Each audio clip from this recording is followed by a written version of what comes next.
Gracias, Señor.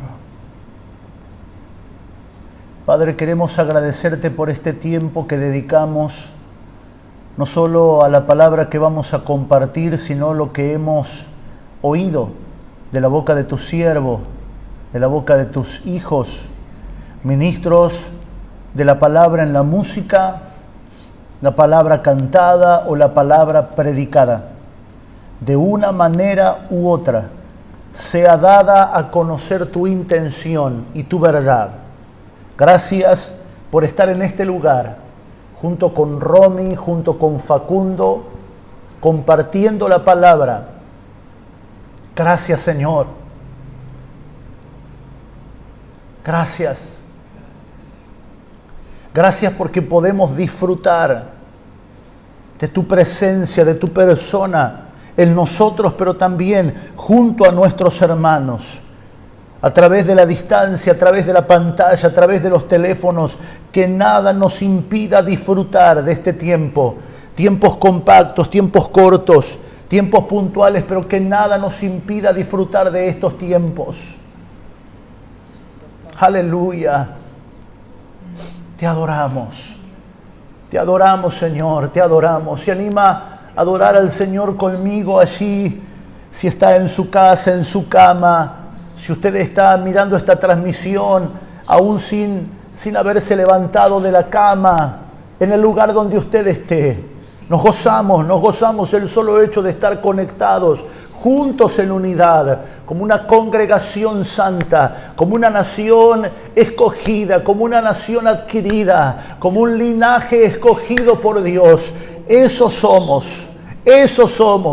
Gracias, Señor, Te adoramos, Señor, y nos gozamos de este tiempo invertido en tu persona, en tu palabra, porque al hacerlo, también nosotros somos renovados y fortalecidos. Gracias, Señor. Muchas gracias, Señor, en el nombre de Jesús. Amén. Amén. Gloria al Señor. Amén. Buenos días. Muy buenos días a todos. Ya Romy ha dedicado el tiempo para saludar. Nos gozamos mucho de estar aquí. Nuestro tercer domingo, ¿no? Tercero, ¿no? El tercer domingo, pareciera ya que hace muchos domingos, pero en nuestra casa las reuniones por la mañana son un clásico. Nosotros nos reunimos por la mañana y disfrutamos del tiempo de la familia de la fe, de la convocatoria, y luego por la tarde nos dedicamos a nuestra familia, a disfrutar de los espacios verdes que nos proporciona nuestra ciudad. Para aquellos que no nos conocen, vivimos en una ciudad privilegiada, campestre, abierta, hermosa, tranquila. Estas son de las ciudades a las que usted puede salir a caminar, cuando no es pandemia, a las 11 de la noche, a las 12 de la noche, acá con mi hermano Facundo, quien está detrás de las cámaras, a quien les damos gracias por su disponibilidad, por su amor, por su servicio, por su dedicación. Todo lo que hace en el Señor sabemos que tiene un impacto, principalmente en su soltería. Muy bien, pero aquí con mi hermano Facundo hemos salido a correr por las noches, tarde, con Fran también. Ya volverán esos tiempos, donde vamos a volver a ejercitar. Bueno, damos gracias al Señor por esta mañana. Quiero retomar en donde quedamos en el día de ayer. Estamos hablando una palabra que en el día de ayer comenzamos la serie dentro de la serie. Yo le llamo la serie dentro de la serie porque es una palabra que dentro de lo que el Señor nos está hablando del fruto, la expresión y la permanencia, estamos aprendiendo algo que es clave y demanda suma atención y construcción, que es nuestro sacerdocio, o como le llamamos comúnmente en la iglesia, el llamado. ¿Son una misma cosa? Pretenden serlo, y lo vamos a ir descubriendo a medida que vamos avanzando en la palabra y conociendo más al Señor a través de la Escritura. Estamos hablando, estamos predicando, estamos enseñando acerca del llamado, acerca de los frutos, acerca de nuestro sacerdocio. Y quedamos en Números capítulo 17, en el día de ayer por la noche, sábado por la noche, apenas unas horas, dormimos y ya estamos de nuevo aquí en nuestro auditorio con nuestro compromiso de vida. Números capítulo 17, en el verso número 5, Dice, y florecerá la vara del varón que yo escoja, está hablando Dios, y haré cesar de delante de mí las quejas de los hijos de Israel con que murmuran contra vosotros. Verso 8, y aconteció que el día siguiente vino Moisés al tabernáculo del testimonio, y aquí que la vara de Aarón de la casa de Leví había reverdecido, echado flores, arrojado renuevos y producido almendras.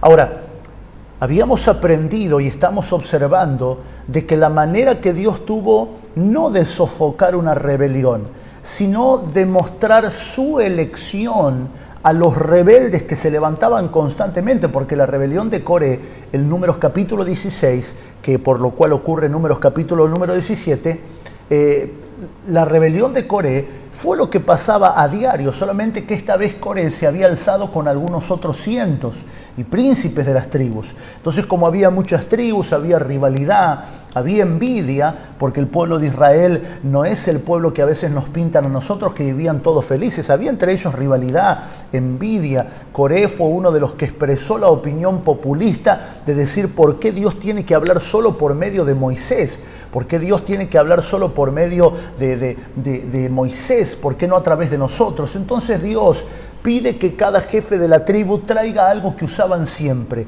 algo que más que útil era versátil. ¿Qué pidió? Una vara. La vara. Y nosotros vemos desde Génesis 30, donde la vara hace la aparición en aquella estrategia que Jacob tuvo por guía de Dios para ponerla delante de las ovejas para que den a luz conforme lo que él necesitaba. Lo que nosotros vemos es la aparición de un instrumento que era nada más ni nada menos que un palo seco. Era una rama cortada de un árbol, gruesa debería ser porque debía soportar el peso de un cuerpo.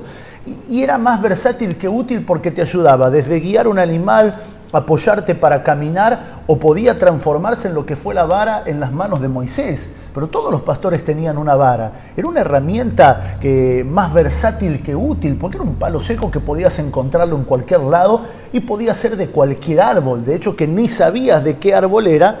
En este caso sabemos que la vara de Aarón era de almendro, pero porque floreció, si no, no sabías de qué árbol era. Ahora, qué curioso que la vara aparece en Génesis 30 y se perpetúa hasta Apocalipsis. Entonces ahí hay un tipo, hay una figura y una sombra. El día sábado por la noche hablamos acerca de que la vara somos nosotros, algo seco, sin vida, que no teníamos esperanza de nada, que estábamos en las manos de todos, en las manos del pecado, en las manos de la inmundicia, en las manos de los delitos, en las manos de todo. Y no cumplíamos la función para la cual Dios nos creó. Eso es la vara. La vara guiaba a un animal, estaba en la mano para ayudarte a caminar, pero la vara era parte de un árbol que había sido creado para dar fruto. Pero cuando Dios nos escogió, ¿qué fue lo que pasó con la elección de la vara de Aarón? Dios no solo escoge a Aarón y a la tribu de Leví. Dios lo que escoge es, está escogiendo un tipo y una figura de lo que vamos a hacer nosotros en el sacerdocio. La vara que reverdeció, que echó flores, que floreció, que arrojó renuevos, que produjo fruto y almendras. Y dijimos que nos íbamos a quedar un poco en estas 4 etapas que sufrió en menos de 24 horas, de un día para el otro. Esto es algo extraordinario, es una operación de Dios.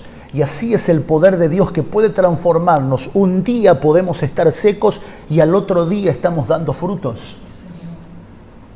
Un día podemos estar secos y al otro día estamos reverdeciendo en el Señor. Hemos visto a aquellos que somos pastores y que predicamos a Cristo y a este crucificado, hemos visto la transformación de las vidas, cómo las vidas son transformadas en el Señor. Por eso es que la vara representa esto. La vara tuvo 4 etapas que fueron rápidas. La etapa de reverdecimiento, que es el momento en que lo seco recibe vida. Número 2 dice que echó flores. El florecimiento es una etapa previa que antecede al fruto. Esto significa que es un momento de plenitud, de belleza, pero luego de las flores, la flor se seca y viene el fruto. Dice que arrojó renuevos. Los renuevos es parte de la extensión de los frutos, es decir, más ramas dentro de la rama para que puedan salir mucho fruto. Como dijo Jesús, llevarán mucho fruto. Y número 4, produjo fruto de almendra, que era el árbol del cual era el palo seco. seguramente tendrá un significado en el cual no nos vamos a quedar, Vamos a avanzar. Primera de Corintios capítulo 1, verso 27, di un pequeño resumen de lo que hablamos el día sábado, pero no quiero quedarme allí, sino que quiero avanzar en esta mañana con lo que el Señor me está guiando y luego volveremos a las 4 etapas de la vara de Aarón para ver cómo es el proceso en nosotros.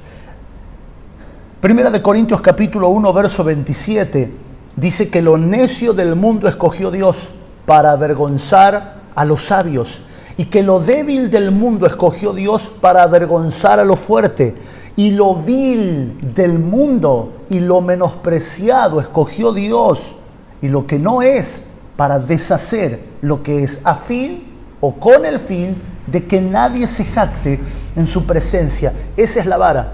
Eso somos nosotros. No servíamos absolutamente para nada. Aunque teníamos valor, estábamos cubiertos de lodo, de pecado, de delitos. Y el Señor nos escogió porque sabía lo que podíamos tener, portar, guardar como el tesoro preciado.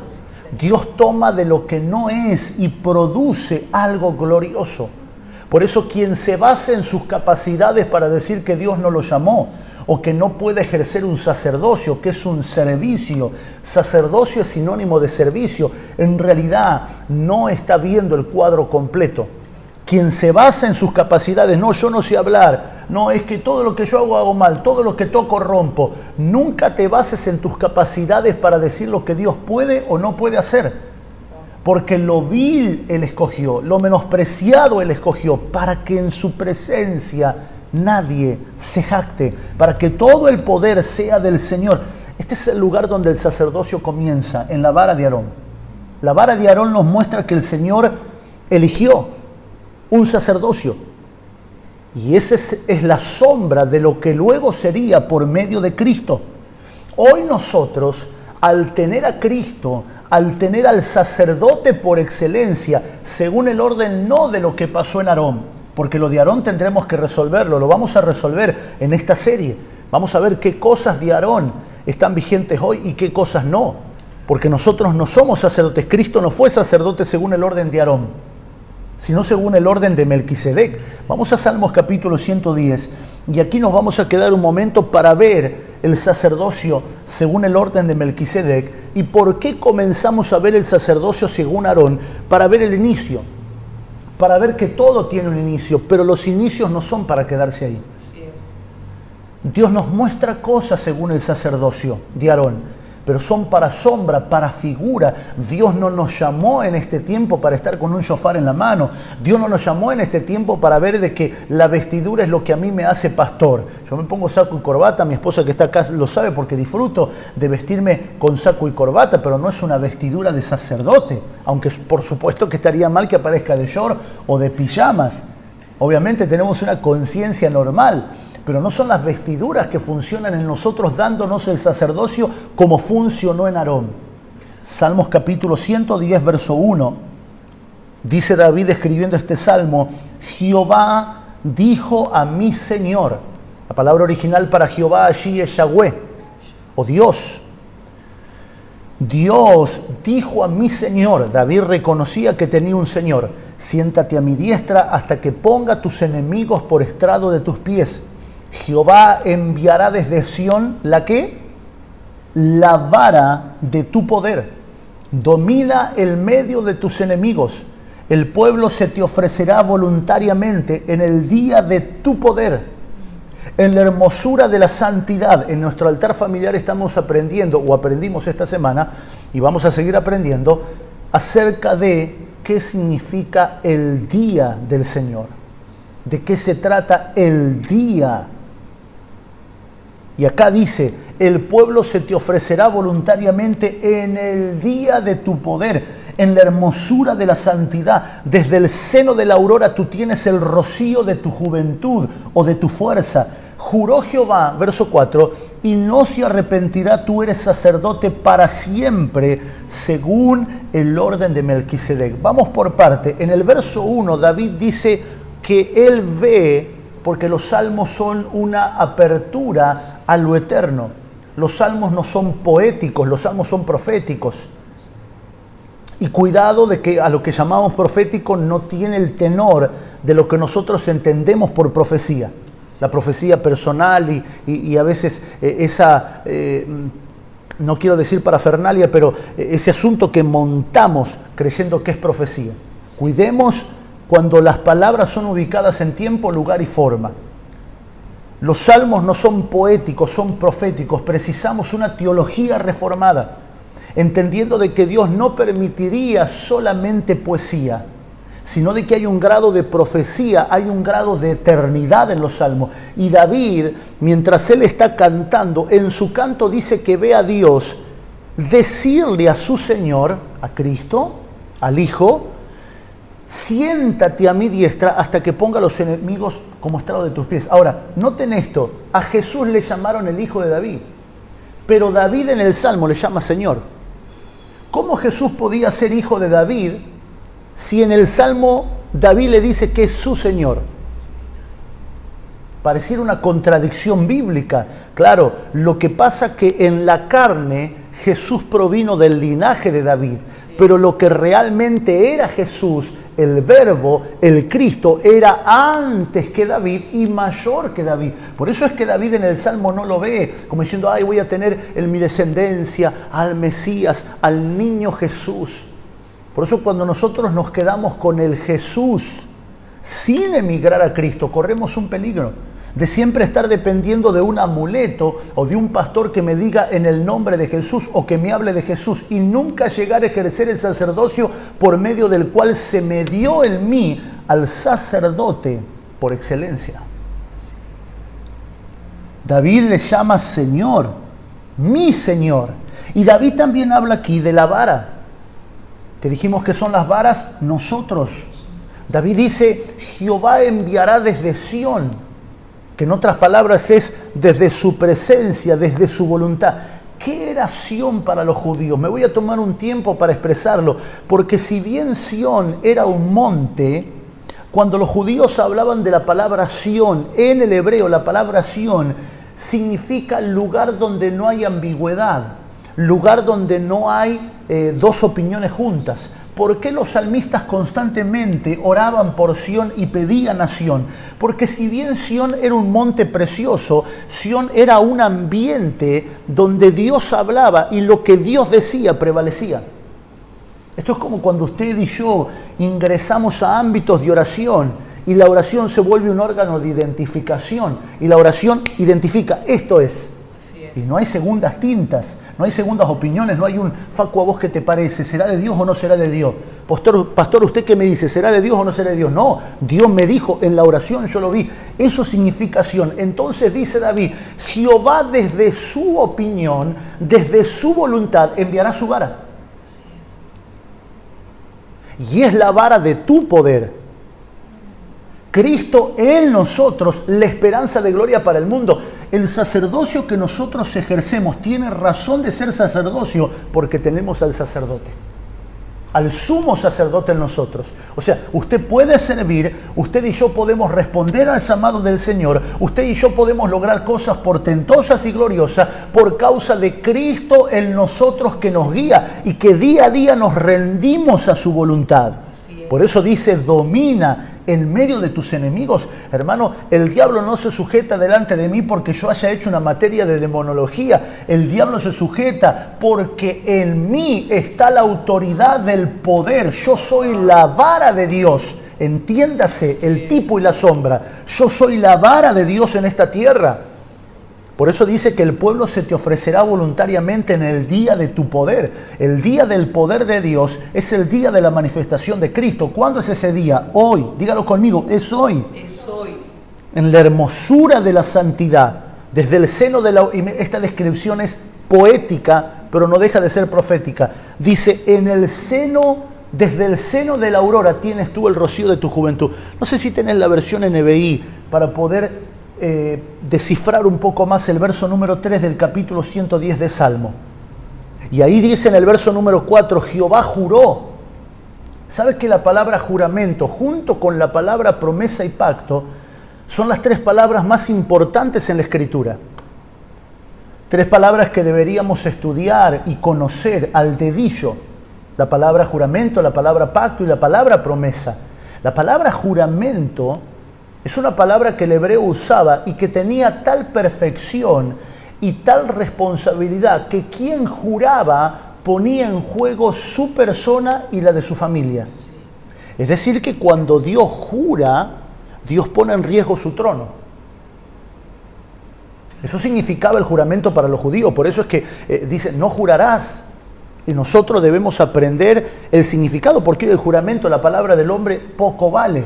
Hoy quien te da la palabra tenés que firmar un papel, si no vale poco. Pero la palabra juramento era que quien juraba no solamente se exponía él a perder, sino que perdía su posesión. Y la posesión de Dios es el trono. Cuando Dios jura, Dios está poniendo en riesgo su trono. Juró Jehová y no se arrepentirá. Tú eres sacerdote para siempre. ¿Sacerdote hasta cuándo? Aarón no pudo ser sacerdote para siempre. Claro. Su sacerdocio terminó. Cuando le sacaron las vestiduras dice que él murió. Solamente una tribu podía ser sacerdote y por linaje. Por eso es que Dios peleó tanto con tribus y con descendencias.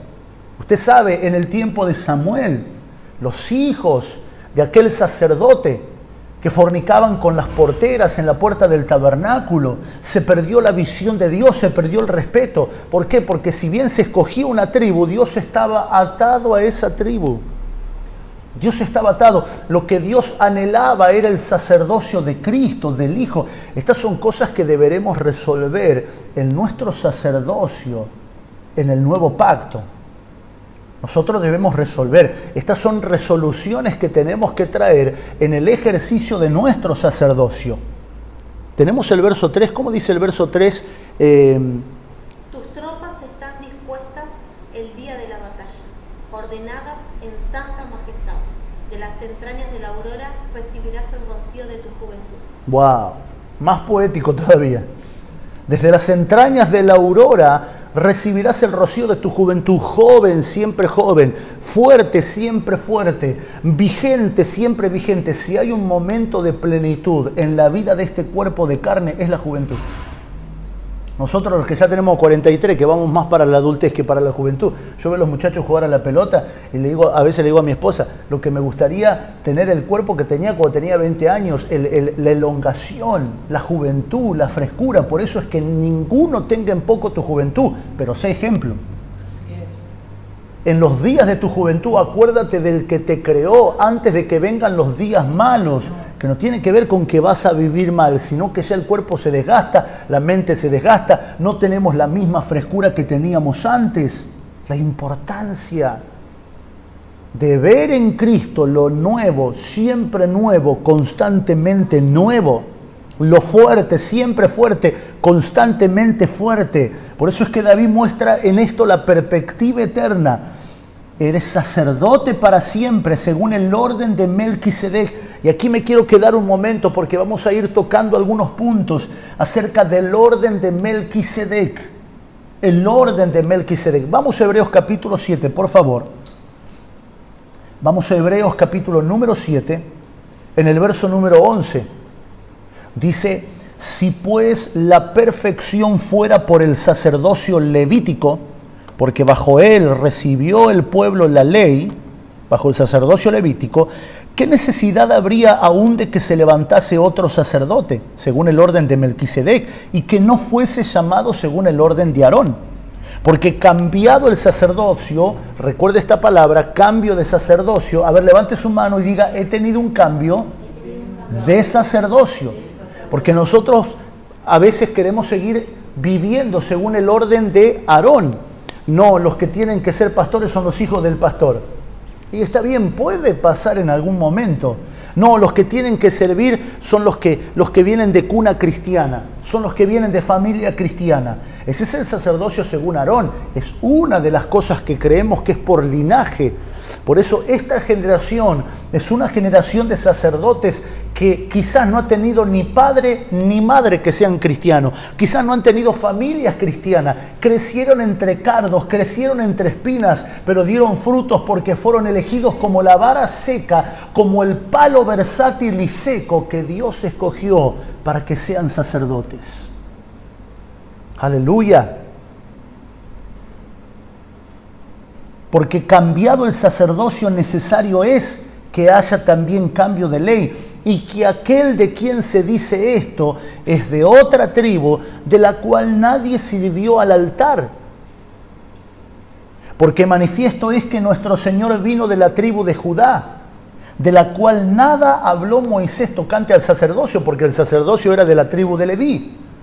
Y esto es aún más manifiesto, si a semejanza de Melquisedec se levanta un sacerdote distinto, note esto, distinto, no constituido conforme a la ley del mandamiento acerca de la descendencia, sino según el poder de una vida indestructible. Ese es el sacerdocio que ejercemos, un sacerdocio según el poder de una vida indestructible. No ejercemos el sacerdocio según un mandamiento. Claro, estoy condenado a ser pastor porque el Señor le dijo a mi papá y yo tengo que heredarlo de mi papá. No, nuestros hijos tendrán una vida indestructible, no una herencia insoportable. Nuestros hijos poseerán una vida indestructible. Están llamados y están constituidos sacerdotes por el poder de una vida indestructible y no por la capacidad de una herencia insoportable. O tengo que estar en la iglesia porque mis viejos están en la iglesia, van todos los días allí. No, lo que nosotros hacemos en el auditorio, lo que hacemos fuera del auditorio, lo que alimentamos en casa como familia, y lo que hacemos en otro lugar, es lo que alimenta esta vida indestructible. Pues se da testimonio, verso 17 de él, tú eres sacerdote para siempre, según el orden de Melquisedec. Sígame acá, por favor. Tú eres sacerdote para siempre, según el orden de Melquisedec. Por eso es que desde que el sacerdocio de Aarón se estableció, vamos a ver en las Escrituras de que siempre hubo una aparición de los Melquisedec. Porque Melquisedec no es una persona, es un orden. Es una orden que es muy diferente al linaje. Es una orden, la orden de Melquisedec. Y sabemos que Melquisedec es un tipo, una figura, fue una persona que existió en carne y hueso, pero no está ni su descendencia, ni su nombre real. De hecho, que he escuchado a algunos sabios, muy sabios, que dicen quién ellos creen históricamente que fue Melquisedec, descendiente muy cercano de Noé, que instruía a Abraham, al padre de la fe. Pero ¿por qué no aparece toda esa historia? Para que nosotros no dejemos los asuntos del sacerdocio, que es lo que Dios quería traer a este tiempo, en un asunto familiar. Bueno, claro, lo que pasa es que Abraham se conectaba con la familia de lo que fue la familia de Noé, entonces entre ellos, bueno, hacían buenas migas, eran amigos, entonces bueno, le dio los diezmos a él. Aparece este Melquisedec sin genealogía, sin historia, sin saber de dónde era, pero representando a la persona de Cristo. No vamos a discutir aquí, no estamos en una clase teológica para decir si era teofanía, si no era teofanía. Melquisedec representa una orden. Por eso tú eres sacerdote para siempre. En todas las generaciones, Romina, Facundo, existieron la orden de Melquisedec. Melquisedec aparece allí en Génesis 22. Aparece allí, se lo ve. Pero en todas las generaciones hubo un atisbo, un vislumbre de la orden que Dios quería traer según el orden de Melquisedec, que es el orden de Cristo. Verso 18, queda pues abrogado el mandamiento anterior a causa de su debilidad e ineficacia, porque Dios no quería atarse al linaje de padres y madres. Dios al único que está unido y con quien es uno es a Cristo. No me voy a atar a la familia de Roldán porque Roldán hizo un buen pastorado. Yo me voy a atar a mi hijo, entiéndame la palabra atado. Yo me voy a unir a mi hijo, yo estoy unido a mi hijo. Y el que esté en mi hijo estará conmigo. Dios no está atado a una familia, hoy pobre, voy a estar con el linaje de los Moisés porque la verdad que Romina es una muy buena pastora, una muy buena persona. No, por eso dice que era débil e ineficaz. Porque Romina puede ser una buena persona, pero ¿quién te asegura que ella transmita eso a los hijos? No, yo a mis hijos los entrené. Hermanos, hay padres que hicieron todo para que los hijos salgan bien y salieron mal. Y lo digo con dolor. Hay padres que hicieron todo lo malo para que los hijos salgan mal y salieron bien. No, Dios no puede estar a esa debilidad e ineficacia. Por eso el verso 18, estamos leyendo Hebreos capítulo 7, verso 18, dice: queda pues abrogado el mandamiento anterior a causa de su debilidad e ineficacia. Verso 19, pues nada perfeccionó la ley. ¿Por qué dice esta palabra? Porque la ley no vino para perfeccionar. La ley no vino para hacer madurar, la ley vino para comprobar que en el hombre no hay esperanza si no hay alguien que con la naturaleza de una vida indestructible cumpla y absorba la ley para que funcione en nosotros como vida abundante. Nada perfeccionó la ley, y de la introducción de una mejor esperanza, la cual nos acercamos a Dios. Y esto no fue hecho sin juramento. Verso 21, porque los otros ciertamente sin juramento fueron hechos sacerdotes, pero este, hablando de Cristo, con el juramento del que le dijo, juró el Señor, no se arrepentirá. Tú eres sacerdote para siempre según el orden de Melquisedec. Por eso vemos que en Aarón hubo un inicio de nuestro llamado. Pero nosotros ubicamos nuestro sacerdocio en el orden de Melquisedec. En el orden de Melquisedec. Mis amados, el propósito eterno de Dios es en Cristo Jesús. Y en Cristo Jesús, nuestro Señor, descansa el sacerdocio que al estar en nosotros propone y dispone el llamado.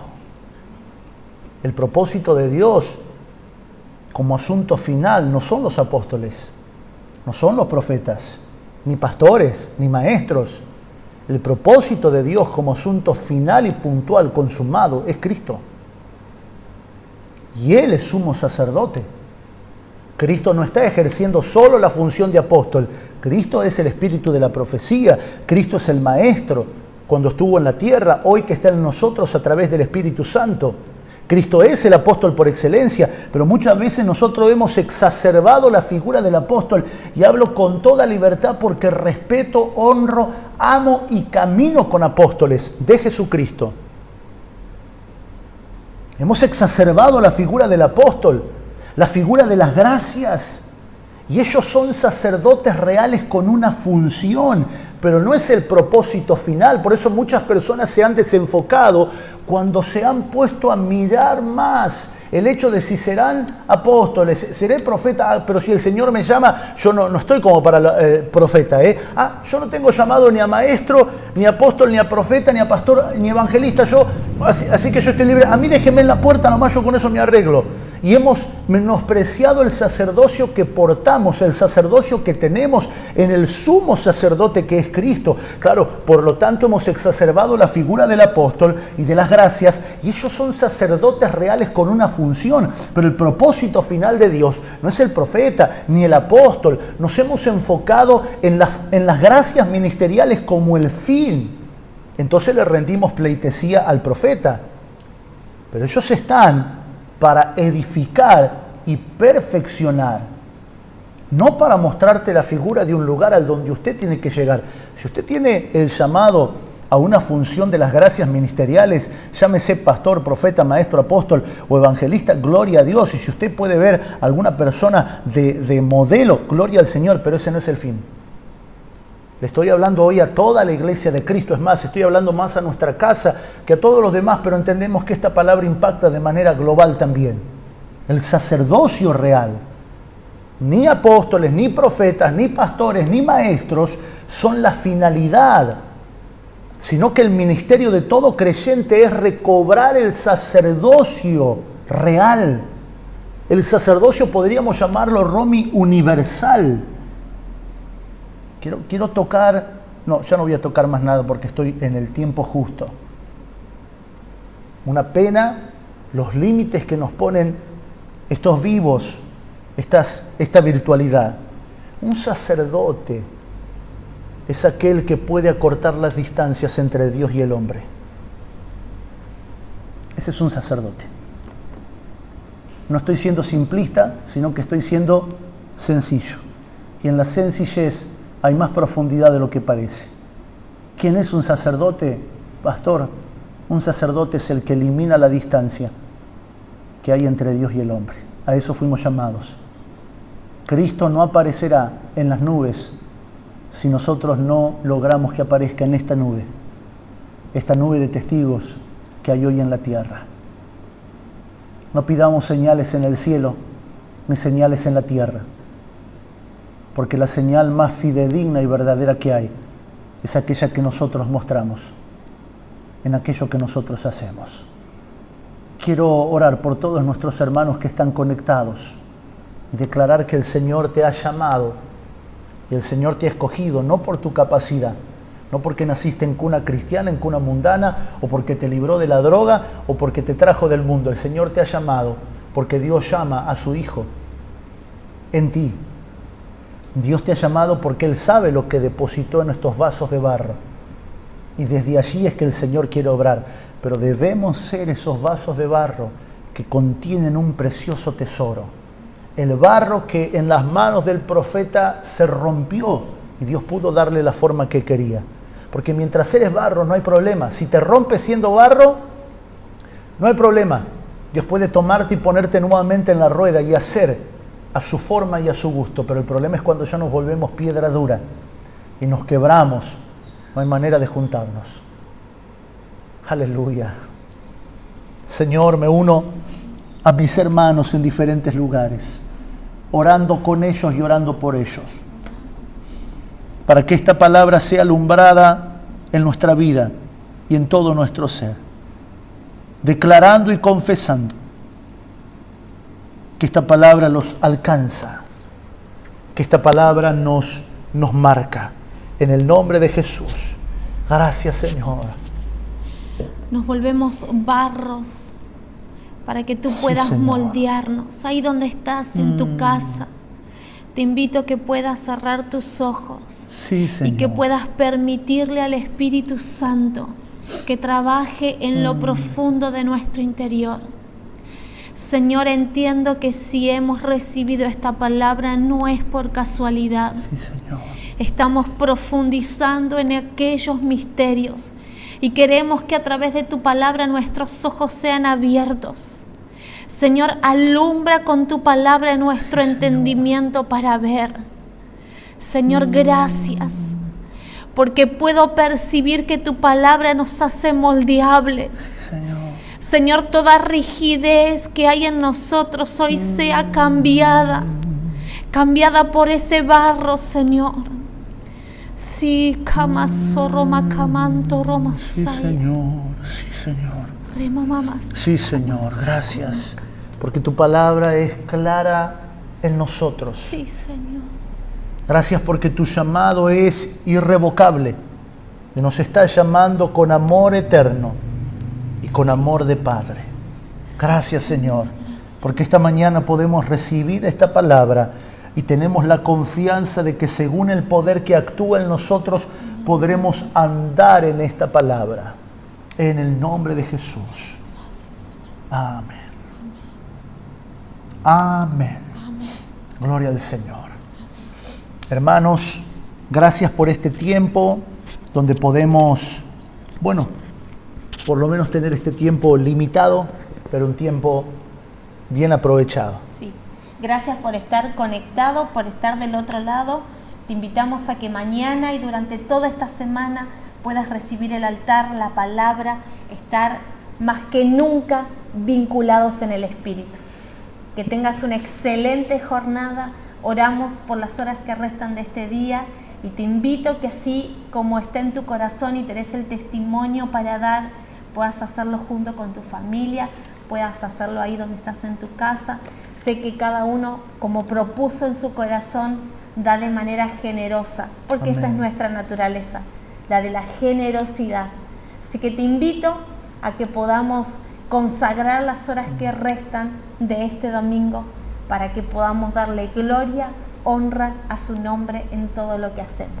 Así es. Yo me voy a quedar ofrendando aquí junto con Romy, que estamos acompañándonos juntos en esta mañana, compartiendo la palabra del Señor. Vamos a ofrendar. Y usted ahí desde su casa, si tiene el testimonio en su corazón, esto no es obligación para nadie, si de voluntad dispuesta usted lo quiere hacer, lo puede hacer como acostumbramos para nuestra familia.